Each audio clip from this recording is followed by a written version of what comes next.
Olá, boa noite. Começamos agora o nosso encontro, o nosso sexto encontro do Clube de Estudos English for Teachers, né? Depois de bastante dificuldade aqui com as questões operacionais, técnicas, eletrônicas, de internet, mas estamos aqui. Agradeço a presença de vocês que pacientemente me aguardaram, né? A Gisele, a Renaila, a Silvana, a Kelly está tentando entrar, aqueles que vão assistir posteriormente, né? Mas nós somos duras na queda, então, por mais que seja difícil, às vezes a gente insiste e estamos aqui, porque eu acho que, não sei quanto a vocês, mas eu tenho muito prazer em estar com vocês, em compartilhar com vocês esses momentos. Eu acho que é de aprendizado mútuo, né? Porque muitas questões que nós estamos conversando são questões para concursos, e não somente para concursos, mas também para quem está na ativa, porque eu estou tentando trazer para vocês algumas situações, metodologias que são mais recentes, né, que foram incorporadas nos últimos 20 anos na educação, nos estudos relacionados à educação, e que só realmente, de fato, foram para a sala de aula ou estão fazendo parte da rotina de sala de aula nos últimos, digamos assim, pensando de um modo bem positivo, nos últimos 10 anos. E talvez, então, alguns de vocês que fizeram a sua licenciatura, estudaram antes ou estavam estudando nesse período, não tiveram a oportunidade de falar a respeito, por exemplo, de metodologias ativas, observar os desdobramentos do comunicativismo, né? E isso, a Kelly está chegando aqui, conseguiu chegar. E então, eu acho que é muito importante, né, a gente ter essa troca, e para mim também é um dos conteúdos que eu mais gosto, né, de trabalhar, e eu gosto muito de trabalhar com formação de professores, acho que vocês já perceberam isso. Oi, Kelly, conseguiu, nós duas estávamos ali lutando, né, com, com os computadores, com a internet. Seja bem-vinda, você também. E então é um prazer para mim, eu me sinto muito feliz, eu gosto de revisar, de estudar de novo, de buscar material, e hoje, como eu comentei no início, bem no comecinho, acho que ela caiu de novo, né? E então eu tenho a proposta, né, de nós falarmos um pouco hoje, a ideia é falar a respeito de metodologias ativas, e na sequência terminar fazendo uma proposta que não é nada indecente, eu acho que é uma proposta que vai ser bem legal, né? Deixa eu só pegar aqui o arquivo, tá pequenininho, né, que ele foi minimizado aqui, deixa eu ver se eu consigo, pronto, abrir aqui, fofo, né, um arquivo, sempre arquivos fofos, não é muita coisa, tá aparecendo para vocês? Então tá, obrigada, Gisele, é a copilota, né? Obrigada, meninas, por avisarem. Então, hoje, a minha proposta é a gente falar um pouco a respeito, ainda bem que o assunto é ativo, né? Já que a coisa está difícil, então é mais dinâmico, né? Nós vamos falar sobre um pouco sobre as metodologias ativas no universo do pós-método.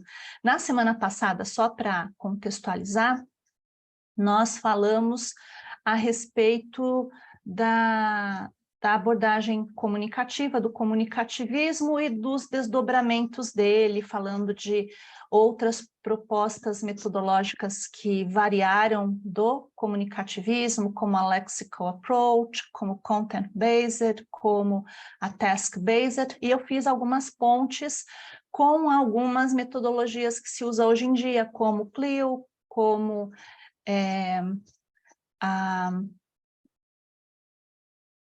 o PBL, né, que é Problem-Based Learning, que são metodologias ativas, né? E a gente fez as pontes, inclusive, com um referencial teórico do concurso do Estado de São Paulo, né?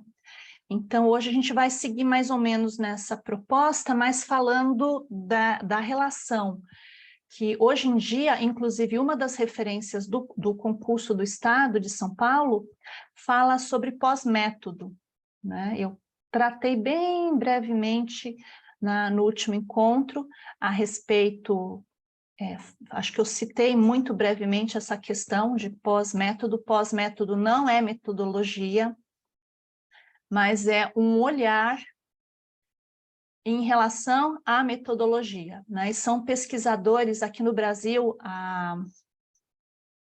as pesquisas metodológicas dos últimos 20, 25 anos são desenvolvidas muito por pesquisadores de origem indiana, né, que estão no Brasil, que trabalham principalmente na Unicamp, na USP, né? E um deles, com esse nome super pequenininho aí que vocês estão vendo, né, o Kumaravadivelu,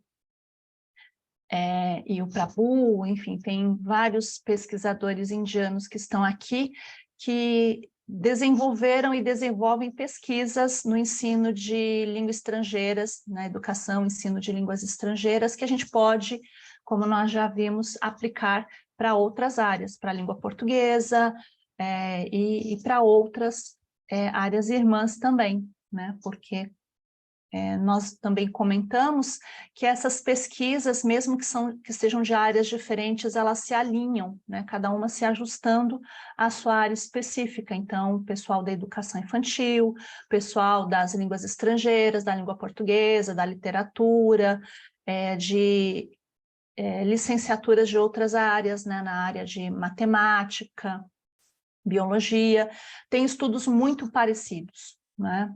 Então, eu trouxe uma citação, né, só para falar o que é isso, né, o que é o pós-método, né, e é uma proposta metodológica que envolve devolver ao professor, e eu acho que isso é muito bacana, devolve ao professor a capacidade de escolher o que é que ele vai realizar nas suas salas de aula, né? Porque como é que surge a ideia de pós-método?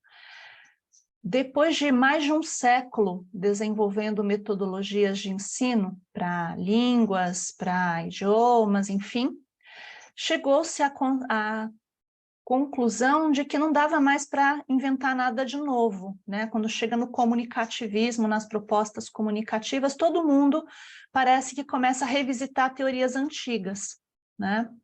E aí esses pesquisadores, principalmente indianos, eles começam a falar o seguinte: olha, tem muita gente falando muita coisa, muita gente que está ali dentro de um tubo de ensaio, né? Gente que nunca esteve, como dizem, no chão da escola e falando muita coisa, né? Vamos começar a olhar para essas propostas, mas deixar que o professor decida o que ele vai fazer, né? Então, a proposta pós-metodológica, ela se baseia na premissa de que o professor é aquele que deve decidir o que fazer na sua própria sala de aula, a partir de todos os materiais que estão à disposição dele, e também levando em consideração as peculiaridades do universo onde ele está, né? Então, as questões políticas, culturais, sociais, linguísticas presentes no seu entorno, né? E por isso que tem 3 linhas de ação bastante características dessa proposta. Então, não é uma metodologia. Você pode usar qual metodologia você quiser, né? Dentro de uma proposta pós-metodológica, você vai escolher a estratégia que você considerar mais adequada, a metodologia que você vai considerar mais adequada, sempre levando em consideração um tripé, que é o aluno, as necessidades, as características, o tipo de público que você tem, as suas próprias concepções enquanto indivíduo, enquanto profissional, e o contexto onde você e o seu aluno estão, né? Então, esse tripé é um tripé que é considerado essencial para uma proposta, digamos assim, mais do que moderna de ensino de idiomas, né? Uma outra questão importante que o pós-método fala, e aí ele vai se alinhando, né, às metodologias ativas, é a ideia de pedagogia de projetos, né? Então, a proposta aqui não é... Você pode usar a metodologia que você quiser, pode ser comunicativa, pode ser considerada tradicional, pode ser considerada funcional, enfim, o que você considerar que seja mais adequado para o seu público, para a sua situação, né, para o tipo de material que você vai utilizar. E, em geral, se trabalha muito com projetos. Por que a ideia de projetos? Porque essa concepção, né, pós-metodológica, ela observa que o ensino ele está inserido em um universo de realidade, né? Então, a escola ela não é um espaço que esteja dissociado da própria sociedade, né? Então, tudo que a gente realiza, e a gente tem visto isso de um modo muito contundente, a escola não é mais um espaço seguro, inclusive, né? Como a gente viu e vê, né, em muitas situações, porque as demandas, as dificuldades, os desequilíbrios sociais, eles impactam e são impactados pela escola, né? Então, a proposta que, independente da forma como você resolva ensinar, você deve, a sugestão que é dada, né, que aquilo que você faça sentido para o aluno, né? De alguma forma possa contribuir para que esse aluno, para que esse ser em formação, ele possa atuar no seu entorno, então algo que faça sentido, com o qual ele se identifique, não seja apenas uma teoria que está sendo estudada, ou um conteúdo que está sendo estudado apenas para ganhar nota, para ter aprovação e para ir para outro nível, né, para outra série. Então, a proposta de trabalho com projetos, né, por isso a pedagogia de projetos, de atividades que sejam reais, possíveis de serem executadas, que façam parte da realidade, que possam contribuir para a realidade. É interessante pensar que isso não é só para ensino superior, isso daqui é para pensado na educação básica, né? Então, esses dias eu fui na feira, e aí eu vi um grupo de alunos, né, eles estavam comendo pastel, né, na banca onde eu estava, e aí eu falei assim, nossa, eu vi que tinha a professora do lado, né, eu falei assim, eles vieram fazer alguma pesquisa, ela falou, é um projeto que a gente tem, era projeto de geografia, acho que eram alunos de 6º, 7º ano, e estavam lá na feira, depois de terem feito ali que tinha algumas coisas que eles tinham que pesquisar, fazer um relatório, anotar algumas coisas, e estavam ali na hora do lanche deles, curtindo o pastel, mas ela estava falando que era um projeto, quer dizer, a tal da pedagogia de projetos. Ela falou assim, então esse semestre eles estão fazendo alguma coisa, para o próximo bimestre, depois das férias, eles vão continuar realizando. E eu falei, que bacana, que legal, né? Que era da área de geografia, mas envolvendo o entorno, envolvendo o social, parece que tinha ali alguma observação que eles tinham que fazer relacionado ao entorno da escola, né, o que faltava em termos de recursos físicos, né, os espaços, calçada, rua esburacada, que aqui em São Paulo não falta, né, em todos os lugares, a gente se sente no enduro, e aí eles tinham que fazer ali um relatório a partir de alguns itens, acho que acredito eu que a professora passou, né? Isso é projeto, né? E aí o aluno, e é legal isso, né? Todo mundo que já viveu essa situação sabe o quanto é importante você visitar o seu entorno, né? Tem uma valorização, né? Quando os alunos, eles começam a ver que o que eles estão fazendo não é fechado ali no muro da escola, ele serve para mostrar alguma coisa, uma ação útil para a sociedade, para o lugar, para o bairro, para a família, né, para os amigos, né? Então tem um quê de pertencimento e de valor, né? E o conhecimento, ele não é algo que é apenas teórico, né? Ele tem uma função prática, né? Então a ideia pós-metodológica, ela tem esse olhar, né? E essa relação sempre em diálogo professor-aluno. É dentro desse contexto, né, pós-metodológico, que vão se alinhar, vão surgir, se desenvolver as chamadas metodologias ativas, né?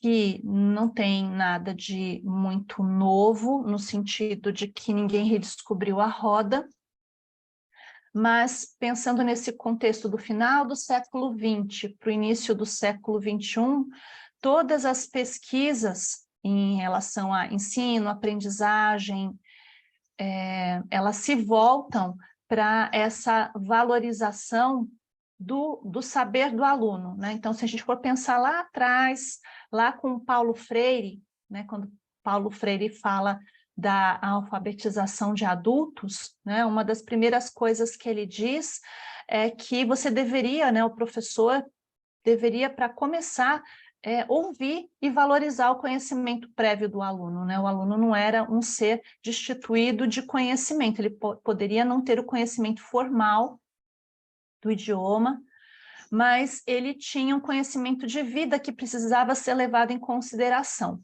né? Então, são a partir dessas discussões de valorização do aluno que vão começando a surgir propostas metodológicas cada vez que trazem mais engajamento, né? Que não apenas trabalhos em grupo, mas trabalhos em que o aluno, ele também passa a contribuir para a formação do próprio conhecimento dele. Então, ele não vai simplesmente ajudar, ele não vai simplesmente executar algo que o professor mandou ele fazer. Vamos fazer um trabalho relacionado a tal assunto, uma pesquisa. Ele passa também a desenvolver estratégias para chegar às respostas que ele precisa, construindo em um coletivo, junto com o professor, junto com os colegas, o seu próprio conhecimento. É um negócio bem bacana, né? Eu acho que é um negócio, são propostas muito, muito legais, e o ativo está relacionado justamente à postura do aluno, né?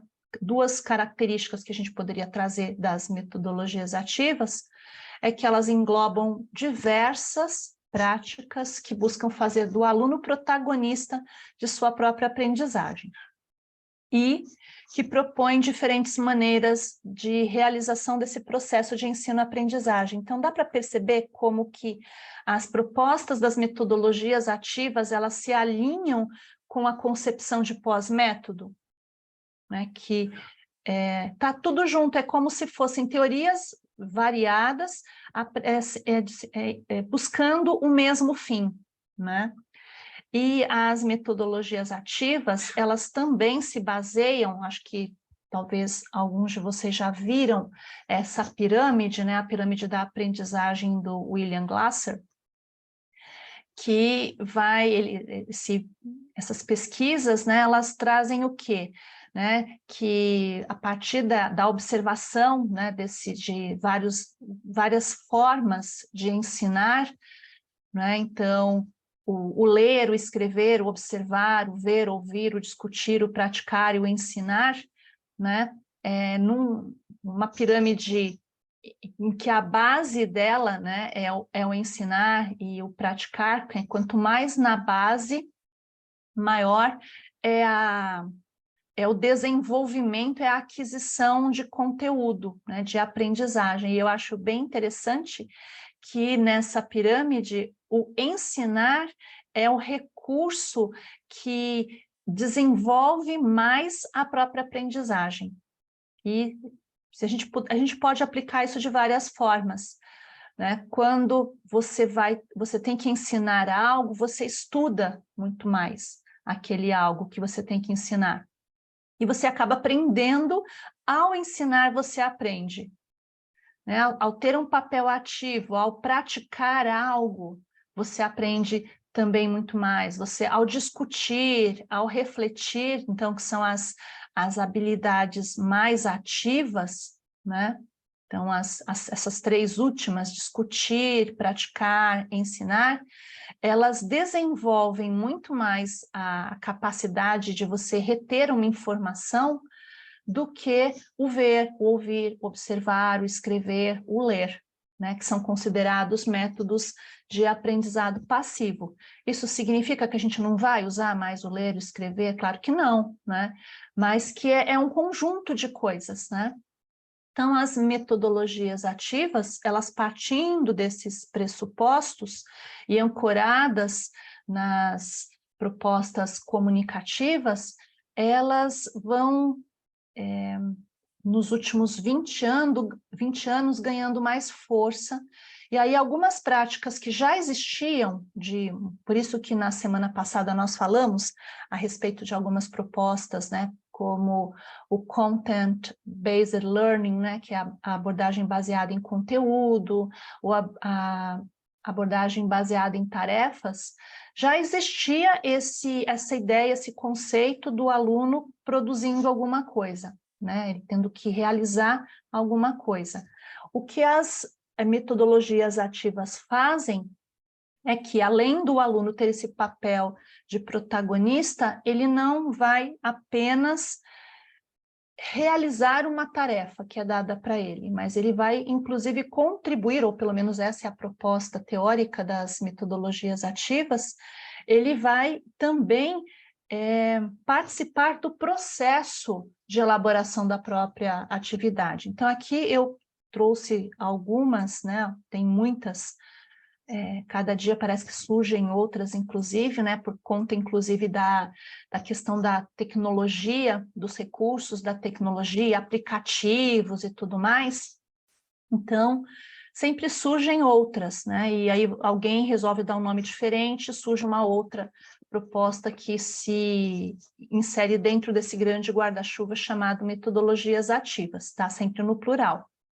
Então, a primeira, que está ali, é a aprendizagem baseada em projetos, né, que é justamente essa ideia de...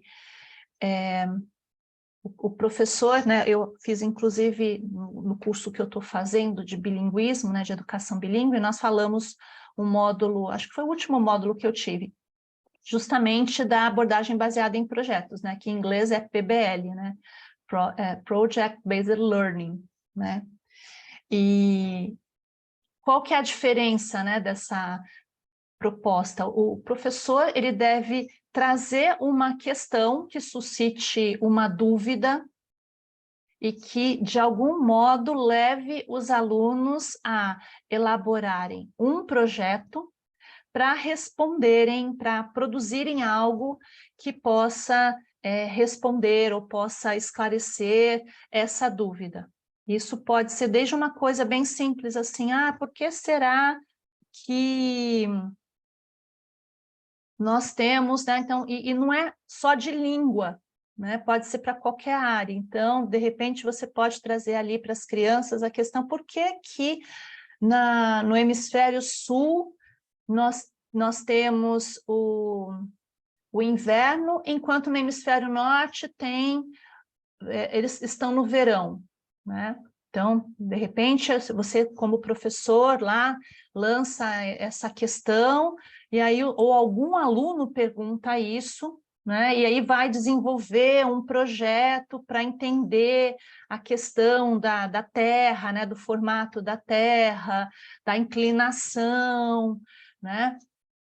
E é o aluno que vai fazer o projeto, não é o professor que vai dizer, vocês vão fazer um projeto para entender tal coisa, vão fazer maquetes relacionadas à inclinação da Terra, ao formato, né, à incidência dos raios solares, enfim, não é o professor que propõe, a ideia é que o aluno ou os alunos possam desenvolver isso a partir das orientações do professor.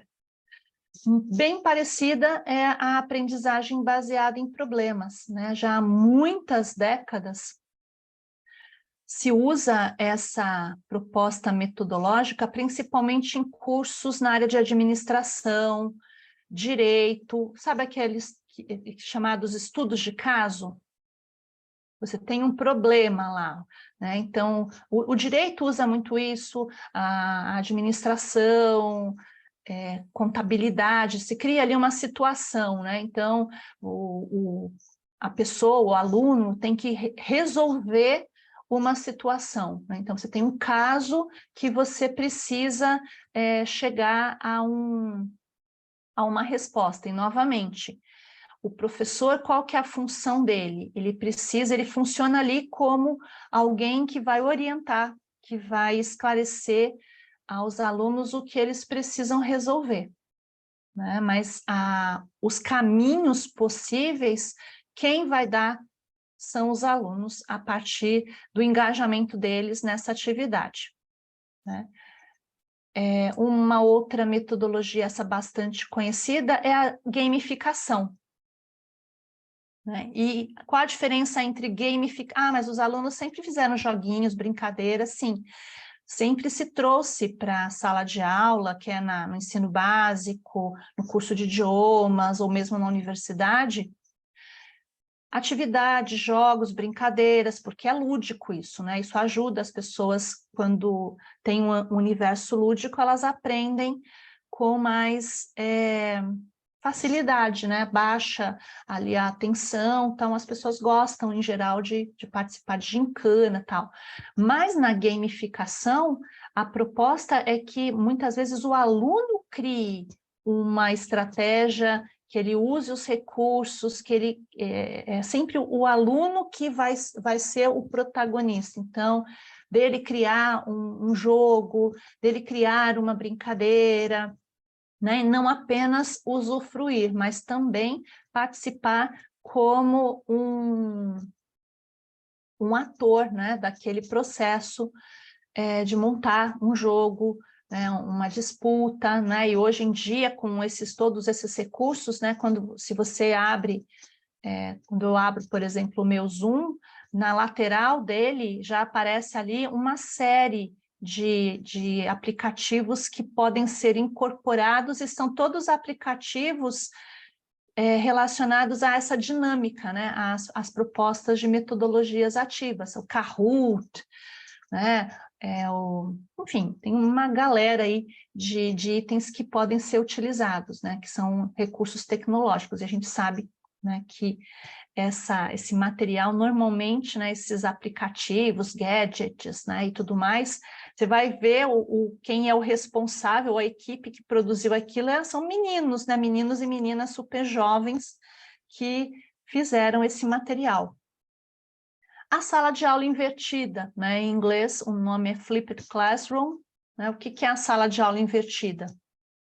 É uma das estratégias mais antigas que se usou, né, que é, ao invés do professor, né, qual que é a sala de aula regular? Para você, professor, hoje nós vamos aprender a respeito do simple present, no inglês, né? Então, o professor vai lá, monta uma aula em que o assunto é o simple present. Ele dá a aula, depois o aluno lê um texto, faz exercícios, pratica, né? Na sala de aula invertida, a proposta é o contrário, né? Na proposta da sala de aula invertida, o professor dá para os alunos uma tarefa que eles têm, que é uma leitura, eles têm que fazer uma pesquisa, eles precisam entender como algo funciona, e com essas informações a aula acontece. Quer dizer, então, primeiro o aluno pesquisa, primeiro o aluno desenvolve algum tipo de tarefa relacionada àquele assunto, ele tem que organizar algo, ele tem que entender qual a regra, né? Ele tem que elaborar algum tipo de roteiro, enfim. E com esse material em mãos, aí a aula acontece, né? Aí as dúvidas surgem, o aluno pergunta. Os seminários, né, Kelly? Eles são os, digamos assim, os primos mais velhos da sala de aula invertida, né? Os antigos seminários, quantos anos? Décadas e décadas, né, que nós mesmos, desde a educação básica, fizemos seminários, saía lá na frente, fazia pesquisa, lia, tal.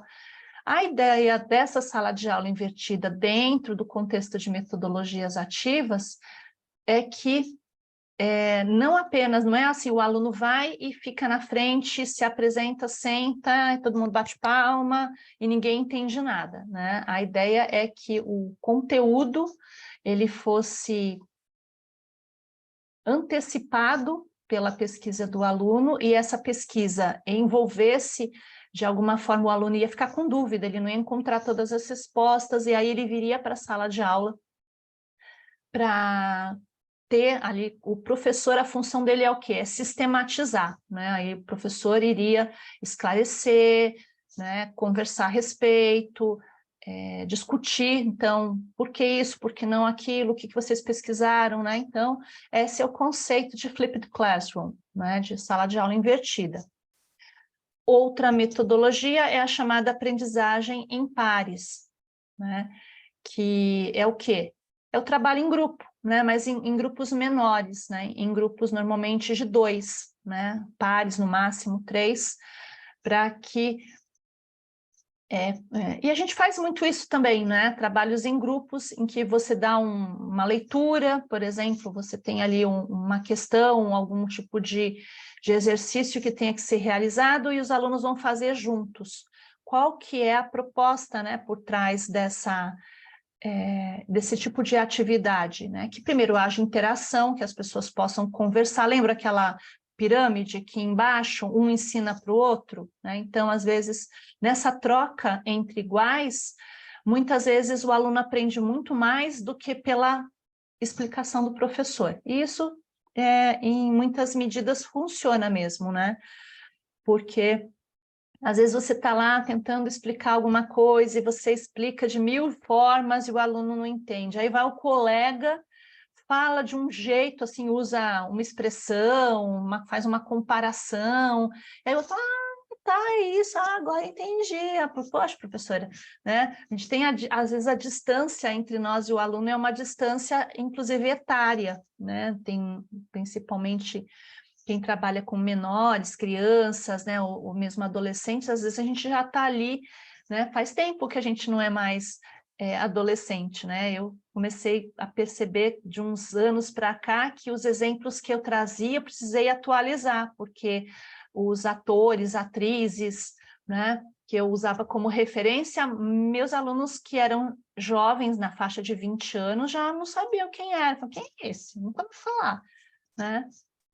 Por isso, né? Então, essa aprendizagem em pares, ela visa diminuir essa distância, né? Fazer com que os alunos, juntos, eles consigam construir algum tipo de conhecimento, né? E se ajudar mutuamente. Uma outra proposta é a chamada cultura maker, ou do it yourself, é construir as coisas, né? Então, vamos fazer, de fato, algo, né? É bem parecido ali, tem uma certa relação com a ideia dos projetos, né? ou da aprendizagem baseada em problemas, mas essa ideia de cultura maker é fazer alguma coisa, né? Mais ou menos o que os professores que estão se candidatando agora para o concurso do Estado de São Paulo, não tem que fazer ali o seu vídeo, a sua videoaula, né? Então, o professor tem que colocar a mão na massa, né? Do it yourself, se vira, né? vai lá, você não gosta de ficar na frente da câmera, vai ter que ficar na frente da câmera, vai ter que gravar um vídeo, vai ter que usar algum tipo de recurso, usar recursos tecnológicos também. Então, acho que vocês já estão percebendo, né, meninas e colegas que vão assistir a esse encontro posteriormente. Vocês estão percebendo como, inclusive, o tipo de profissional, o tipo de professor que o Estado, prefeituras, o governo federal, né, eles estão buscando um professor que esteja inserido e seja capaz de interagir dentro desse universo, que é um universo de metodologias ativas, que prevê um outro tipo de aluno, né, ou uma outra visão de aluno que implica em uma outra visão de professor. Então, o que a gente sabia e conhecia sobre sala de aula, sobre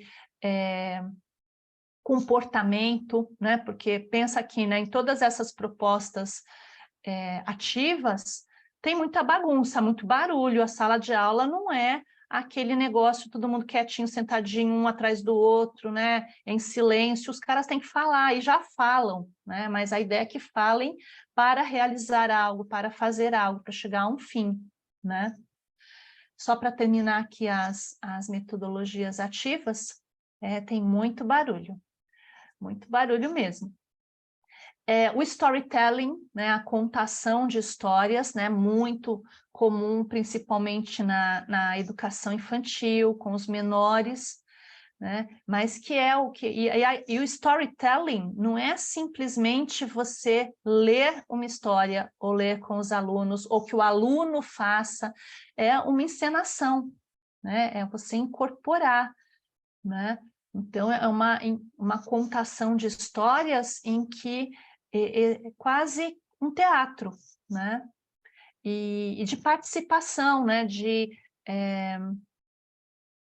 viver aquilo que está sendo apresentado, né? Trazer uma outra roupagem para a leitura, né? Não é uma leitura estática, não é uma leitura silenciosa, acaba sendo uma leitura muito mais dinâmica e muito mais diversa, inclusive, né? E o estudo do meio, né, que também muitas, na área de biológicas, na área de medicina, né, de você, não é simplesmente estudar, fazer pesquisa, né, assim como a aprendizagem baseada em problemas, né, o estudo do meio é o levantamento de problemas de uma determinada área, região, por exemplo, questões relacionadas ao meio ambiente, né? Então, nós vamos estudar para propor soluções, né? Então, nunca é o estudar pelo estudar, não é o encontrar dados. E se a gente pensar, né, nesses exemplos dessas metodologias ativas que nós estamos vendo, nós juntarmos isso com a ideia do pós-método, que envolve o uso das estratégias que forem necessárias para você conseguir passar ou comunicar um conteúdo enquanto professor, né? Nunca deixando de considerar o seu aluno, onde ele está. Vocês estão reparando como tudo está tudo muito amarrado? E isso acaba fazendo com que nós precisemos nos desconstruir para nos reconstruir, né? E tudo isso está muito dentro do que a gente tem visto, não só na educação, porque isso tudo começou principalmente nas escolas particulares, mas hoje já são propostas que estão na rede pública. Mesmo que muitas vezes o que a gente vê não só na rede pública, mas também nas escolas particulares, é uma adaptação desses tipos de propostas, né? Não sei se eu comentei com vocês, agora já estou ficando meio confusa onde foi que eu comentei, né? E, por exemplo, nessa abordagem baseada em projetos, na minha concepção, talvez vocês tenham pensado dessa mesma forma, eu acho muito complicado para o professor ele trazer uma questão que vai suscitar uma dúvida que vai gerar projetos, né? E a gente estava conversando isso no curso que eu estou fazendo, né? Que, por exemplo, você é professor de inglês, você vai fazer algum tipo de atividade em que os alunos vão realizar um projeto de literatura, relacionado a um período literário, ou a um autor, né? Vai fazer a encenação. Então, um grupo vai fazer um projeto que eles vão encenar um texto de um determinado autor. O outro grupo resolve fazer musicar, fazer uma música relacionada àquela obra, ou uma obra literária, enfim. Podem ser projetos diferentes e projetos que os alunos eles vão elaborar. E aí a questão é, cada grupo, cada aluno pode pensar num projeto diferente que vai utilizar recursos linguísticos diferentes, materiais diferentes, conhecimentos diferentes. Então, fazer, por exemplo, uma versão musical é diferente de fazer uma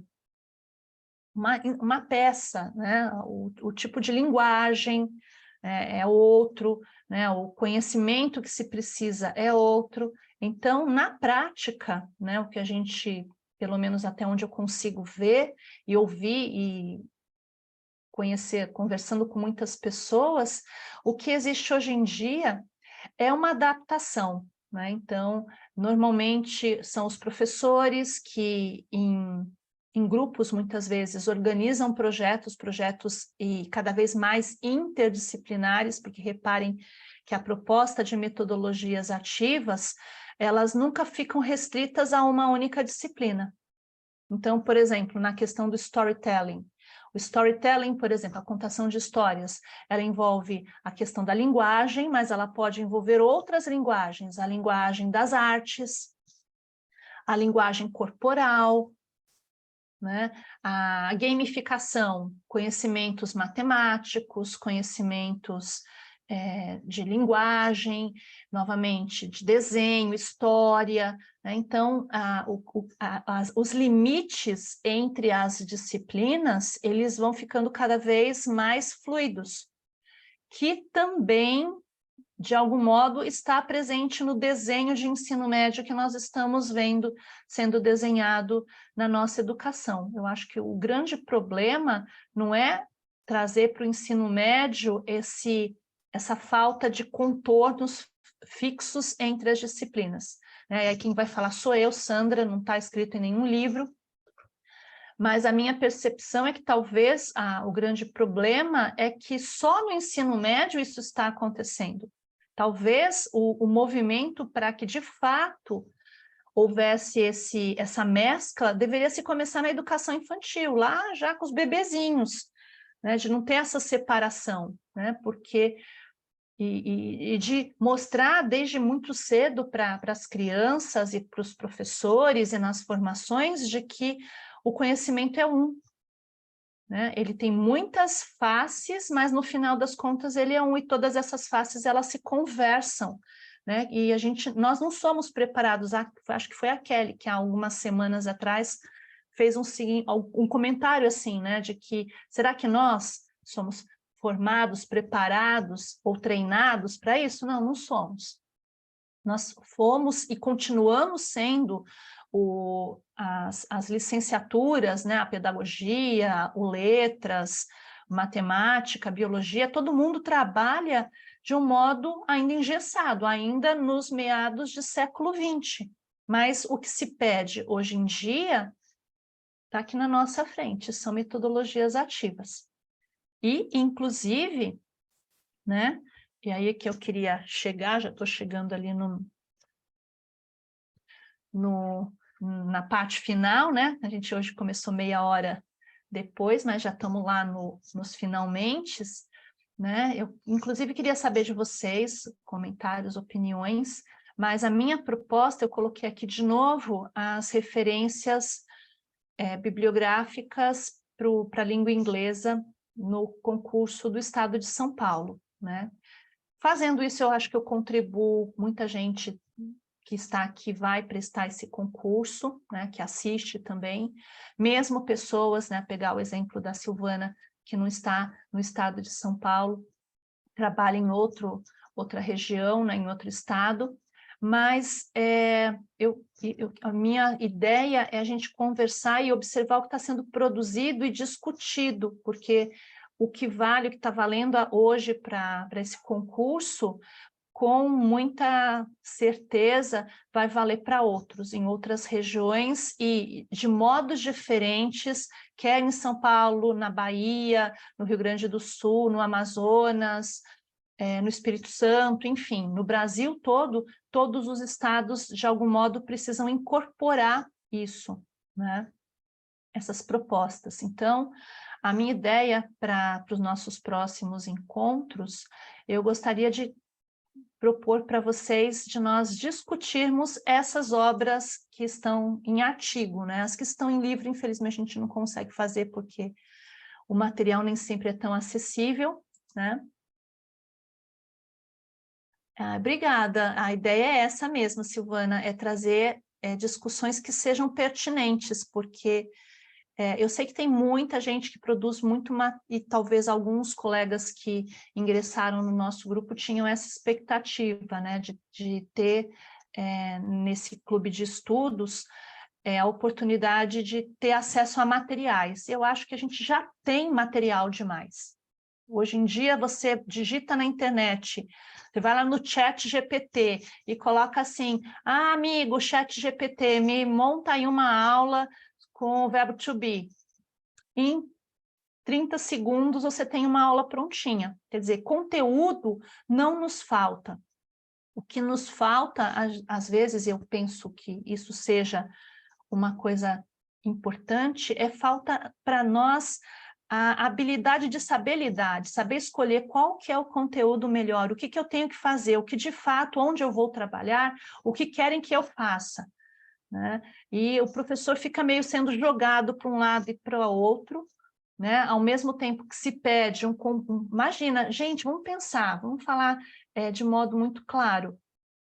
O que se está pedindo hoje em dia como um perfil profissional é um professor que seja capaz de lidar com essas propostas metodológicas ativas que estimulem o aluno a assumir o seu papel, mas isso tem um preço. O professor não consegue fazer isso se ele ainda tiver com uma cabeça dos anos 80, em que e lidar com isso, com esse tipo de aluno, você não tem como exigir silêncio, por exemplo, dele, né? A gente está vivendo, inclusive, situações em que os próprios alunos, eles não sabem, se você fala eu falava para os meus alunos universitários, escolha um tema, você vai montar uma aula tema livre, o aluno fica perdido, porque ele não foi acostumado a realizar isso. E, de repente, jogam ele nessa arena, ele não sabe o que fazer. E se o professor também não sabe o que fazer, quer dizer, as propostas lindas e maravilhosas, elas vão água abaixo, elas não se concretizam. E, para mim, fica muito claro por esse edital do Estado de São Paulo, por outros editais de concursos públicos de outros lugares, que se espera um perfil de profissional que nós não somos capazes de incorporar se nós não pararmos para ler e para entender o que está sendo exigido de nós. E não é tendo material, senão nós vamos ser meros executores. Né? Tem muita gente até falando assim, será que a inteligência artificial vai substituir os professores? E a resposta é sim, vai substituir os professores que não aprenderem a lidar com ela. Então, nós precisamos aprender a lidar. A inteligência artificial não é ruim, mas nós é que temos que saber utilizá-la e não simplesmente delegar para ela como se fosse possível, algo que cabe a nós. Então, nós temos que nos assenhorar. E a primeira coisa para a gente se assenhorar disso é entender para onde nós estamos indo. Então, a minha proposta, voltando aqui, né, para finalizar nosso encontro de hoje, nós temos aqui 4 artigos, eu tenho todos eles, então a minha proposta é, por exemplo, na semana que vem, nós discutamos esse primeiro do Almeida Filho, né, que fala sobre ambientes comunicativos para aprender línguas estrangeiras, né? E aí eu vou pegar um outro aqui, vou pular vou passar aqui para Metodologia de Ensino de Línguas Estrangeiras, Perspectivas e Reflexões, inclusive falar do pós-método, que são 2 artigos não tão grandes, né? E nós vamos conversar a respeito. Então, qual que é a proposta de dinâmica que eu sugiro para vocês para o nosso próximo encontro? Eu vou disponibilizar esses artigos caso quem vai fazer o concurso talvez já tenha baixado, mas como no grupo nós temos outras pessoas, então eu vou colocar esses artigos lá no grupo para vocês. Vocês vão ler, quem quiser participar, mesmo quem não pode participar ao vivo, mas leia para você saber do que é, e a gente vai conversar, nós vamos fazer, eu vou trazer o meu olhar, mas eu também gostaria de ver o de vocês. Então, quem estiver estudando para o concurso, já está estudando também aspectos metodológicos, e quem não está estudando para o concurso, mas eu acho que a gente aprende muito, né? A gente começa a ver o que está sendo produzido, e uma coisa interessante a observar aqui, né? Então, nós temos 3 encontros, né, antes da prova do concurso do Estado. Nós temos 17, 24 e 31, né? É isso, Gisele? Conta para mim aí, é isso, né? Então, a gente, na semana que vem, nós falamos desses 2 artigos, depois nós vamos para o artigo maior, da Barcelos, que são reflexões acerca da mudança de crença sobre ensino e aprendizagem, e nós terminamos com esse guia para professores sobre a metodologia CLIL. Dá para a gente conversar a respeito de todos esses materiais, eu acho que são muito interessantes, a gente consegue ver, nós falamos um pouco de teorias, eu acho que era importante porque esses artigos, eles retomam aspectos dessas teorias, né? Então, eu acho que a gente pode discutir coisas que são muito interessantes, eu principalmente vou terminar de propósito com o CLIL, né? Para quem vai fazer o concurso, eu acho que é um jeito de estudar e da gente conversar a respeito do que está estudando e entender. Eu tenho uma impressão muito forte de que talvez esses materiais aqui, eles sejam traduzidos para o inglês, para o concurso, mas se você entende em português, depois quando você for fazer a prova do inglês, você só faz ali a transposição de língua, né? Então fica mais fácil, inclusive, para você responder. E mesmo você fala assim, mas isso daqui é para o inglês e para o português, né? Como eu disse, a proposta, né, o tom de novidade surgiu principalmente a partir da língua estrangeira, mas a gente já percebe na forma de se trabalhar a língua portuguesa, também uma modificação. Hoje em dia se fala de metodologias ativas, não só para a língua estrangeira. Uma aula de língua portuguesa, muitas aulas de língua portuguesa usam, por exemplo, a sala de aula invertida. Se usam o modelo como ele deveria ser, a gente já não sabe, não vamos discutir isso, mas existe aquela proposta, leia antes, estude antes, vamos discutir. Tem uma outra questão que não cabe a gente discutir nesse momento, que tem que ter adesão do aluno, né? Se você pede para o aluno ler, ele não lê, o que acontece? A sala de aula invertida não funcionou, porque o aluno não fez a parte dele. Então, há outras questões que precisam ser vistas antes de simplesmente olhar a metodologia e falar, não está funcionando, é culpa do professor. Não, tem a culpa do aluno também, né? Ali, e, enfim, outras questões. Então, eu queria propor isso para vocês, meninas. Eu vou colocar hoje ainda no grupo esses artigos, tá? Esses 2 que a gente vai trabalhar na semana que vem não são artigos grandes, então dá para ler, a linguagem é tranquila, não é nada complexo, a gente vai trabalhar dessa forma, eu acho que vai ser bem interessante, e fazer as associações, tentem ter dúvidas mesmo, sabe, assim, de falar, poxa, isso daqui parece que não corresponde à realidade, não precisa concordar, né? A gente precisa tentar entender e analisar e refletir, porque se a gente quer que os nossos alunos façam isso, nós primeiros precisamos fazer, não é verdade? Falei bastante, né? Como sempre. Algum comentário, alguma pergunta que vocês queiram fazer? Tá tranquilo? Então, é isso. Peço novamente desculpas, agradeço a persistência e a paciência de vocês me esperando, né, para a gente poder ter o nosso encontro. Obrigada pelo carinho, obrigada pela presença, Silvana, Renaila, Gisele, Kelly, e a vocês que tiverem também, quem, por acaso, se alguém assistir a gravação e tiver alguma dúvida, manda no grupo, você não pode vir, tem compromisso, está trabalhando, manda no grupo, tá bom? Diga, Gisele. Sandra, eu tenho uma dúvida. A questão do uso de tecnologias na educação entra dentro das metodologias ativas também, não? O que as metodologias ativas, elas entraram na vibe da tecnologia, né? Então, você reparou que o que aparece como metodologia ativa não necessariamente usa recursos tecnológicos. Uma sala de aula invertida, por exemplo, não usa recursos tecnológicos, mas é chamada de metodologia. Então, o que caracteriza a metodologia ativa não é o uso do recurso tecnológico, é a participação e é o papel de sujeito do aluno.